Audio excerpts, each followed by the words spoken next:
Vítajte pri tutoriáli, ktorý bude zameraný na skvapalnenie a retuš. Otvoríme si Adobe Photoshop.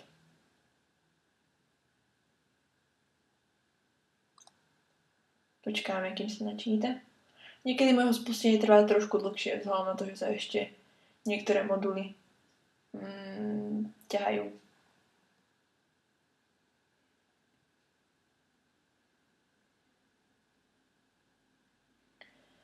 Otvoríme si obrázok, s ktorým budeme pracovať.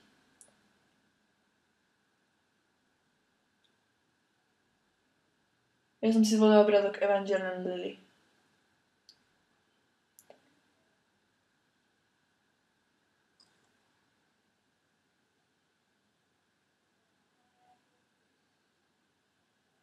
Chvíľku počkáme, kým sa nastaví vec. No. Zväčšíme si obrázok.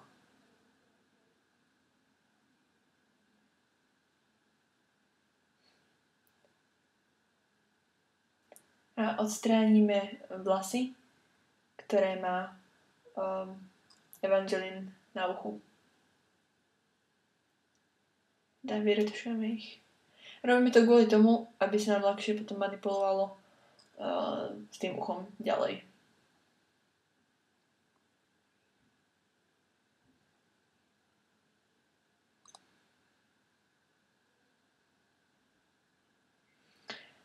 Zvolíme si nástroj Liquify, priblížime si ucho, teda respektíve tvár a začneme modelovať ucho. Nastavíme si ešte nastavíme si veľkosť nástroja a začneme ťahať ucho do Alfieho tvaru.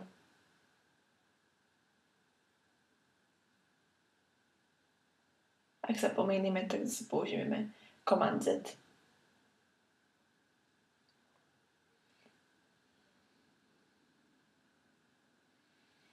Niekedy sa človek na prvý raz netrafí. Modelujeme opatrne a dávame ešte dôraz na okolie. Aby sa nám nestalo, že ucho je sice pekne vymodelované, lenže okolo neho je to strašné. Najmä si treba dávať pozor na vlasy.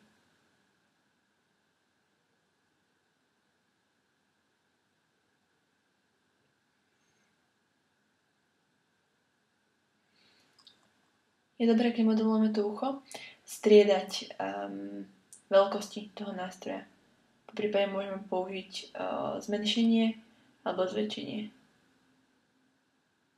Teda nástroj na zmenšenie alebo zväčšenie časti.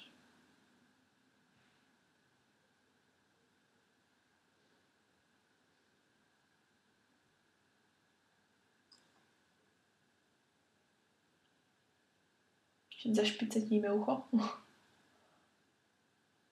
aby vyzeralo aj čo najrealistickejšie.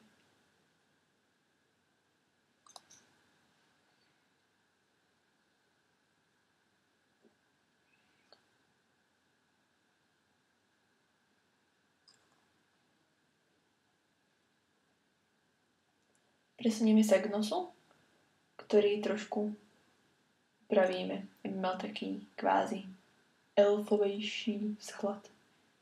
Takže upravíme bradu.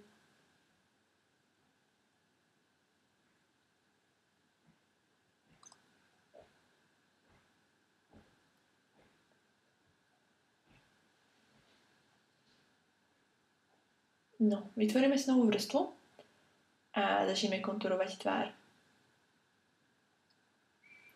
Potrebujeme, aby mala veľmi výrazné lícne kosti. Na ďalšie úpravy, ktoré budeme robiť. Tak zvolila som čiernu farbu na lícne kosti a spánky. To len aby dalo tvár taký ostrejší, elfskejší vzhľad. Teraz som to podfarbila bielou farbou, ktorá vlastne trochu zjemní tú čiernu. A zároveň trošku zmatní. Ďalej som zvolila tmavo červenú farbu, ktorá vlastne pôjde na lícne kosti. Vrstvu nastavíme ako prekrytie a to zmení trošku farby, čiže treba si dávať pozor. Ak chceme prejsť prekvapením, môžeme tú vrstvu nastaviť predtým, ako začneme kresliť.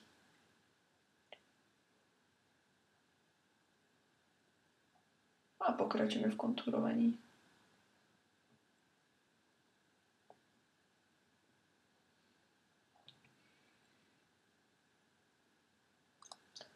Teraz použijeme gaussovské rozptýlenie a vidíme, ako sa nám pekne vykontúrovala tvár. Nevadí, ak to bude trošku prehnané. Aj takto. Tak tie farby sú v podstate jedno, aké budú. Len aby tam bolo to kontúrovanie. Nastavíme si priehľadnosť a vidíme, ako sa pekne vykontúrovala lícna kosť. Teraz znova použijeme nástroj Liquify. Treba dávať pozor na to, v ktorej vrstve robíme. No, teraz pomocou toho nástroja trošku potiahneme oko a dodáme mu trošku roztiahnutejší tvar.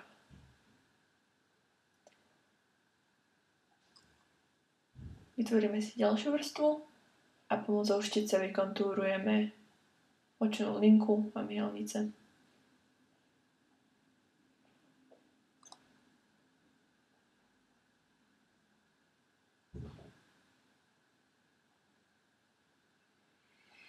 Teraz vykontúrujeme obočie. Na to si treba dávať pozor, aby sme to zase neprehnali, aby nevyzeralo neprirodzene.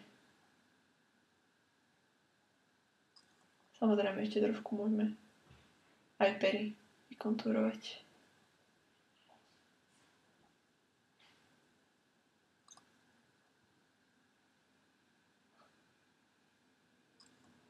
Zase použijeme nástroj gaussovského rozptýlenia a nastavíme jemné rozptýlenie, ale fakt len jemné, aby tam ostal zachovaný ten tvar. Zložíme všetky tie vrstvy dokopy. Trochu obrázok oddialíme a vyrežeme z toho našu novú elfku.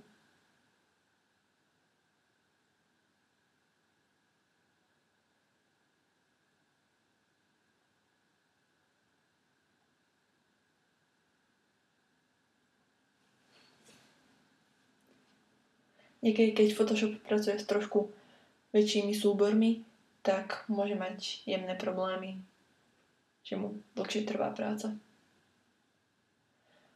Dáme Ctrl-C, Ctrl-V a zneviditeľníme pozadie pôvodné, poprípade ho vymažeme. Teraz zoberieme nástroj guma a vygumujeme vlastne okolie, ktoré nepotrebujeme.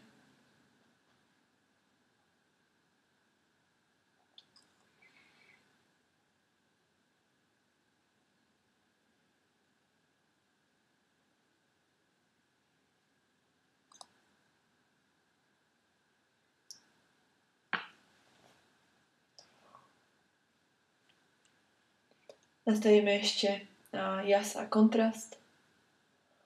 Trošku ho preženieme. Kválny. Potrebujeme, aby bol vyšší.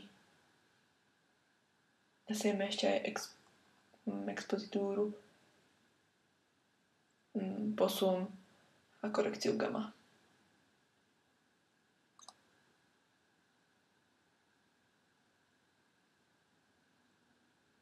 Ešte aj vyvážime farby, ale prevedieme to do čierno-biela. A teraz vidíme vlastne, ako sa nám pekne vykontúrovalo líce.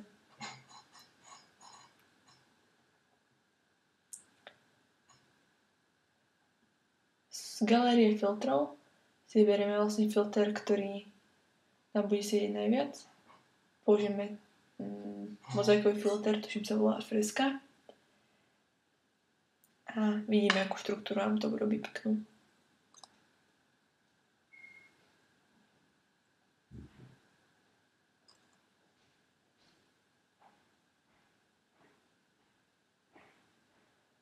A ponastavujeme to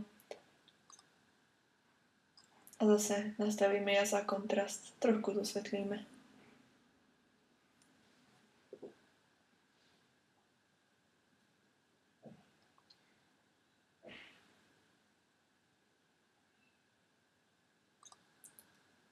Do pozadia dáme farbu, najlepšie čiernu, a zase na ňu použijeme rovnaký filter, alebo teda môžeme použiť rovnaký, alebo vyberieme iný, to je špongia, ktorý si tiež ponastavujeme.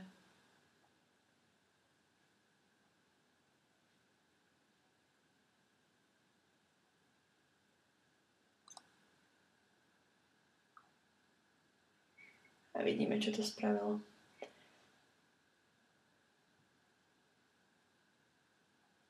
Ešte raz použijeme filter.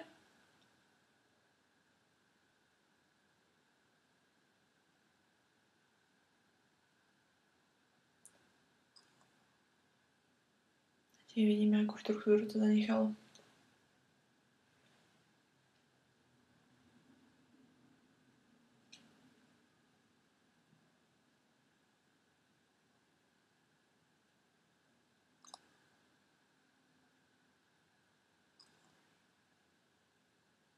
Nastavíme priehľadnosť.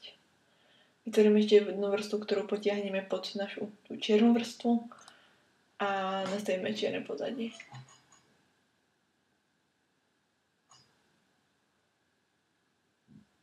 Zase nastavíme priehľadnosť a napíšeme na mi zvolený text. Ja som tam dala jednoducho iba elf v písme Bilbo. Nastavila som bielú farbu, aby bola kontrastná. A uložila som obrázok pod názvom Elf na plochu a v JPEG formáte. Teda, už som ho raz tam mala, tak som ho musela premenovať.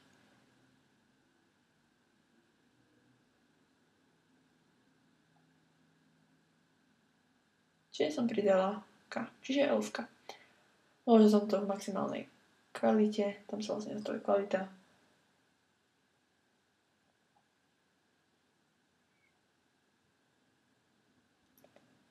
A to je výsledný efekt, alebo výsledná fotka. Ďakujem za pozornosť.